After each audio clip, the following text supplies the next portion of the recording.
सोचिए, यूरोप जैसा develop continent जहाँ टेक्नोलॉजी है, पैसा है, पावरफुल हेल्थ केयर सिस्टम है, वहीं यूरोप आज एक ऐसी गर्मी से लड़ रहा है जो सिर्फ टेम्परेचर से नहीं बल्कि एक क्राइसिस बन चुकी है। 40 डिग्री से ऊपर का टेम्परेचर, बुजुर्गों की मौत, पावर सिस्टम पर प्रेशर और एक अजीब वेदर पैटर्न जिसका नाम है ओमेगा ब्लॉक। लेकिन सवाल है, क्या ये सिर्फ एक हीट वेव है या फिर ये फ्यूचर की वार्निंग है? हेलो दोस्तों, welcome to new video. Please subscribe my channel CRER official. दोस्तों, इस चैनल पर हम बात करते हैं जियोपॉलिटिक्स की, तो बने रहें मेरे चैनल के साथ। प्लीज़ सब्सक्राइब करें CRER ऑफिशियल।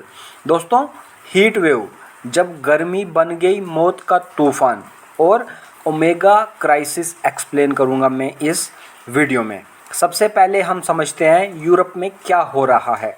2026 में यूरोप ने एक खतरनाक हीट वेव देखी जिसमें कई देशों में टेम्परेचर रिकॉर्ड लेवल तक पहुंच गया।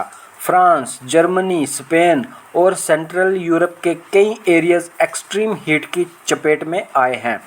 फ्रांस में हेल्थ अथॉरिटीज़ ने हीट से जुड़ी एक्सेस डेथ्स रिपोर्ट की, जिसमें एल्डरली पॉपुलेशन सबसे ज़्यादा वल्नरेबल रही। यानी गर्मी सिर्फ अनकंफर्टेबल नहीं थी, कई लोगों के लिए जानलेवा बन गई। दोस्तों, ओमेगा ब्लॉक क्या होता है जो यूरोप में न्यूज़ में है? अब आते हैं सबसे इंटरेस्टिंग पॉइंट पर। ओमेगा ब्लॉक नाम ग्रीक लेटर ओमेगा जैसे शेप होने की वजह से पड़ा। इस सिचुएशन में एटमॉस्फेयर में एक बड़ा हाई प्रेशर सिस्टम एक जगह अटक जाता है। ये हॉट वेव को मूव नहीं होने देता, यानी जो गर्म हवा है वो इस हाई प्रेशर को क्रॉस नहीं कर पाती, जिसका रिजल्ट है नॉर्थ अफ्रीका से आई गर्म हवा यूरोप के ऊपर ट्रैप हो जाती है और फिर टेम्परेचर दिन ब दिन बढ़ता रहता है। दोस्तों, सबसे ज़्यादा बुजुर्ग ही क्यों अफेक्टेड हुए?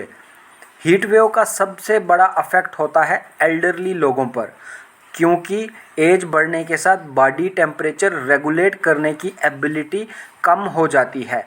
हार्ट और लंग्स पर एक्स्ट्रा प्रेशर पड़ता है और जब रात को भी टेम्परेचर कम नहीं होता तो बॉडी रिकवर नहीं कर पाती। इसी वजह से यूरोप में एल्डरली पॉपुलेशन सबसे वल्नरेबल ग्रुप बना। दोस्तों, हिडन रियलिटी क्या है? यूरोप तैयार नहीं था।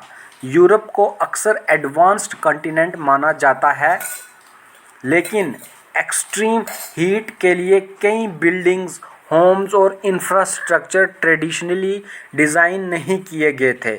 यूरोप के बहुत से घर हीट रिटेन करते हैं क्योंकि हिस्टोरिकली वहाँ प्रॉब्लम ठंड थी, गर्मी नहीं। अब क्लाइमेट पैटर्न बदल रहा है और पुराने सिस्टम्स चैलेंज फेस कर रहे हैं। यानी दोस्तों, यूरोप के लोग गर्मी नहीं बल्कि ठंड के लिए अपनी नीड्स पूरी करते हैं। दोस्तों, क्या ये क्लाइमेट चेंज का सिग्नल है? साइंटिस्ट का मानना है कि क्लाइमेट चेंज की वजह से ऐसे एक्सट्रीम वेदर इवेंट्स ज़्यादा फ्रीक्वेंट और इंटेंस हो रहे हैं। यूरोप दुनिया का फास्टेस्ट वार्मिंग रीजन्स में से एक है। आज यूरोप में जो हो रहा है, कल ये दुनिया के दूसरे रीजन्स के लिए भी वार्निंग हो सकती है।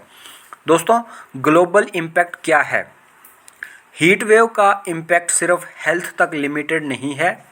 एग्रीकल्चर अफेक्ट होती है, एनर्जी डिमांड बढ़ती है, पावर ग्रिड्स पर प्रेशर आता है, ट्रांसपोर्ट सिस्टम्स भी इम्पैक्ट होते हैं क्योंकि एक्सट्रीम हीट्स रोड्स और रेलवे इंफ्रास्ट्रक्चर को डैमेज कर सकती है। दोस्तों, एक वक्त था जब दुनिया वॉर और इकोनॉमिक क्राइसिस से डरती थी, लेकिन आज एक नया चैलेंज सामने है, क्लाइमेट क्राइसिस। यूरोप की ये हीट वेव सिर्फ एक वेदर इवेंट नहीं, ये एक मैसेज है। अगर दुनिया ने क्लाइमेट और इंफ्रास्ट्रक्चर पर ध्यान नहीं दिया तो फ्यूचर में सवाल सिर्फ ये नहीं होगा कि गर्मी कितनी बढ़ेगी, सवाल ये होगा क्या हम उसके लिए रेडी हैं। तो दोस्तों, ये थी आज की वीडियो। आई होप आपने अच्छे से जाना हो। तो दोस्तों बने रहें मेरे चैनल के साथ, प्लीज़ सब्सक्राइब करें CRER ऑफिशियल। थैंक यू दोस्तों।